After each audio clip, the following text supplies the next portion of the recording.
I'm going to do some theorizing today. I hope you can see this map. Thank you to Charmaine for sending this to me. This is a good map. Really good one. I hope you guys can see it. So, Earl Martell lives right here. The home of Janie Mackenzie is right here. This is, I guess I have to go to Google Maps to check this out. Lansdowne. Okay, the important one is this one. This is Lansdowne Road. Right here. Remember? Janie talking, it's not Lansdowne, yeah, it's Lansdowne Road. Annoying woman, right? She's right about something and makes sure the whole world knows it. Horrible. And Jack and Lily had to live with that. Same way Sebastian had to live with Chris Partwood. So, here you have Earl Martell. He lives here. And remember the unnecessary information we were given.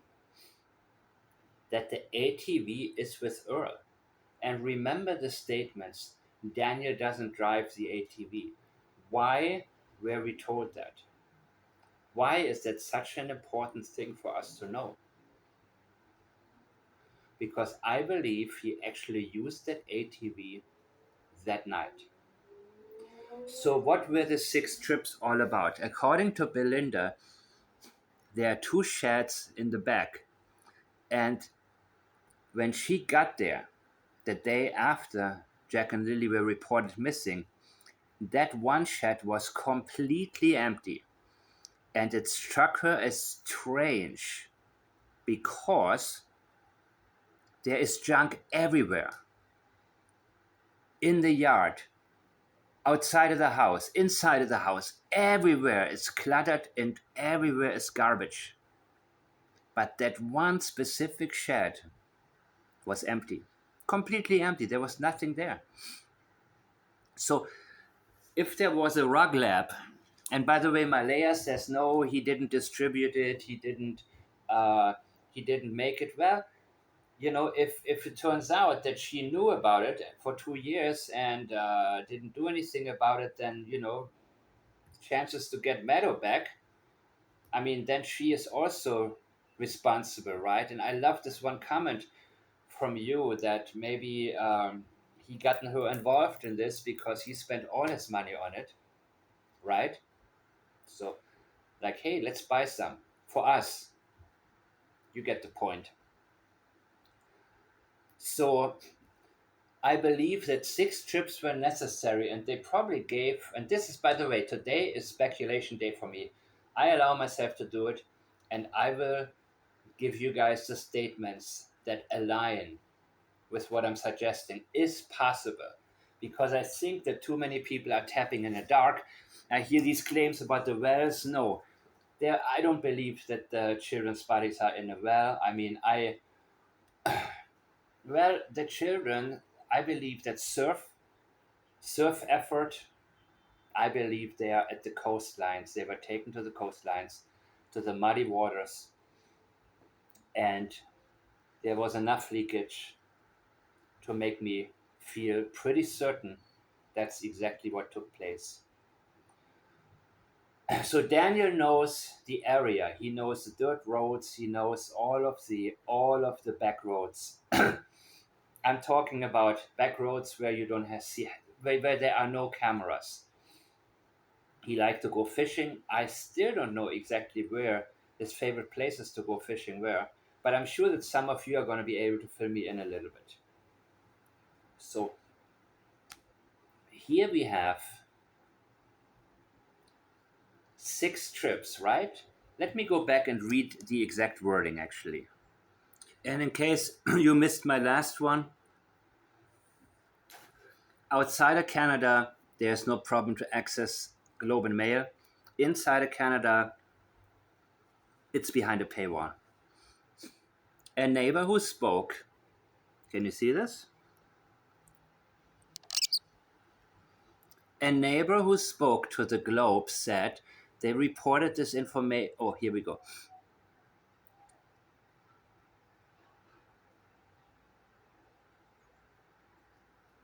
A neighbor who spoke to the Globe said they reported this information on May 8. The neighbor said they were working on a vehicle in their own yard when they heard the same loud 5-speed car. It says car here.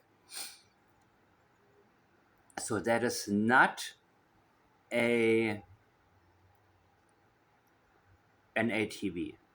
They said car. And this lady here that wrote this article, I think she's accurate.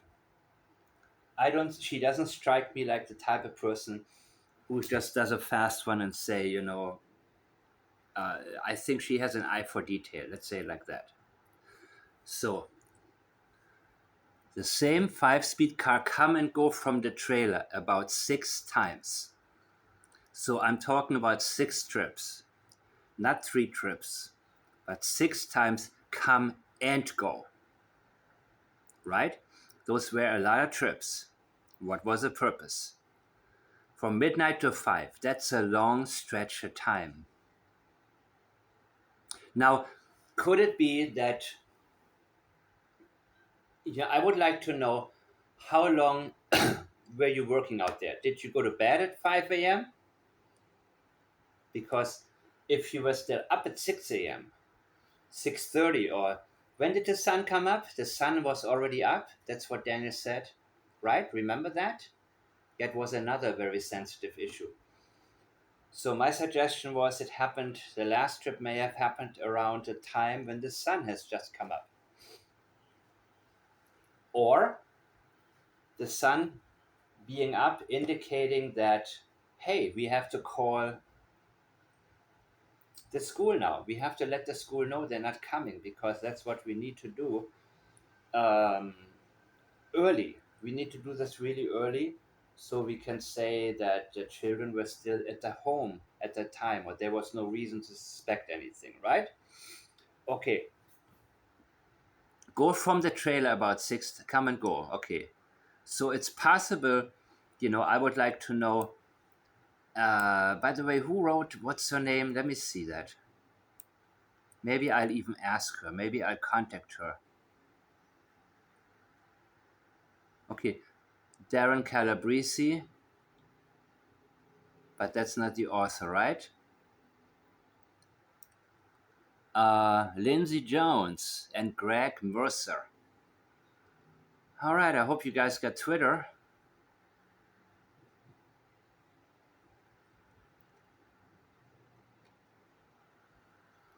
Okay, Lindsay, thank you in advance for your upcoming reply. So here's Lansdowne Road. Okay?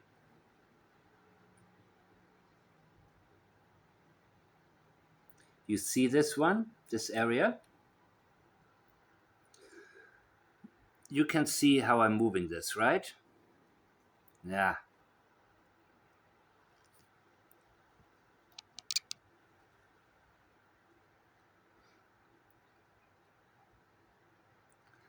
Jack and Lily lived, I believe, somewhere here, right? Yeah, where it makes this turn at around this spot right here, somewhere there. Because this one goes down, this goes down. And here's where Jack and Lily lived, right here.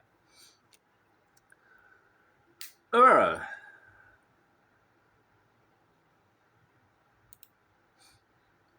I look about at this distance, so maybe twice that distance for Earl, right? And you see how this moves. It is my belief that the first trip could have included Jack and Lily's bodies.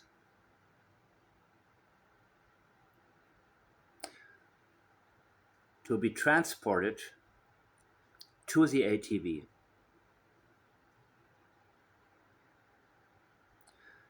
From there,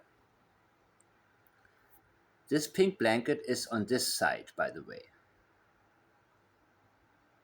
So this is an interesting part with the child's footprint near the pipeline, right? It's interesting. I believe that he drove this way with the ATV and had the blanket lost, and the blanket was lost here.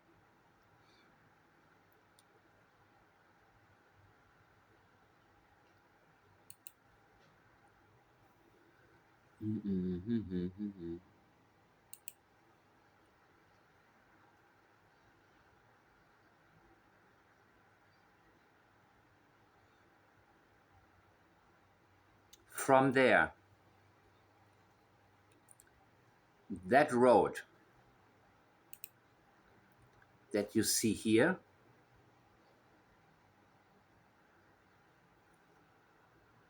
I don't see it on the map, but you see the bow here, how it goes to its closest point to the street, which is around here. So there would be that road. So the question is, where did Daniel go from there? Did he go up to the pipeline and through this area?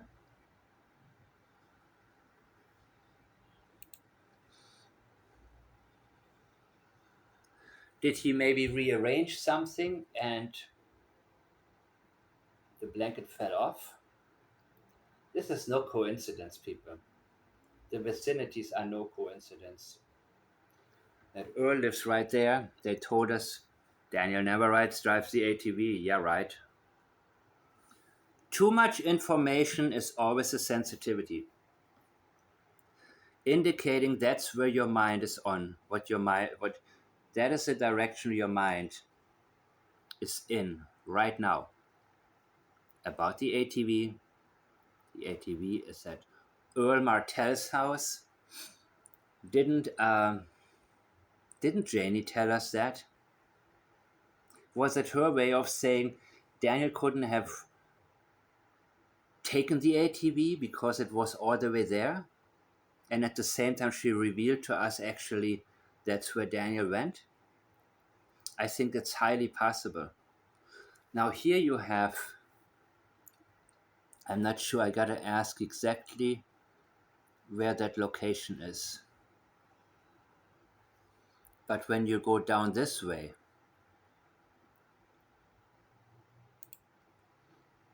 this could be the road, right? Or not? Could this turn into, no, not really. But this could lead here. So there is a possibility. Let me go back to that. Of course, Quid Bay, if you can, that's the main street here. But let's go back. Look at all these little roads here. Look at all of them. Or he could have gone up north towards here.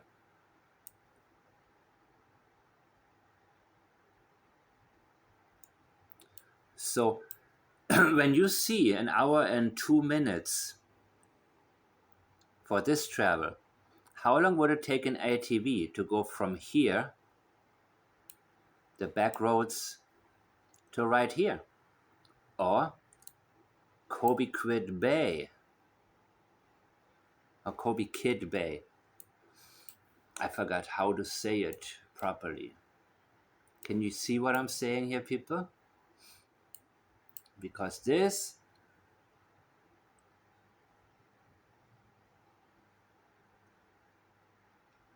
well, the question is, which way did he go? This is just a short video from me to get my thought out here. and I will update you as soon as possible. And please fill me in if there's something that you know that I am not aware of. Where does Daniel like to go fishing? What areas does he know best?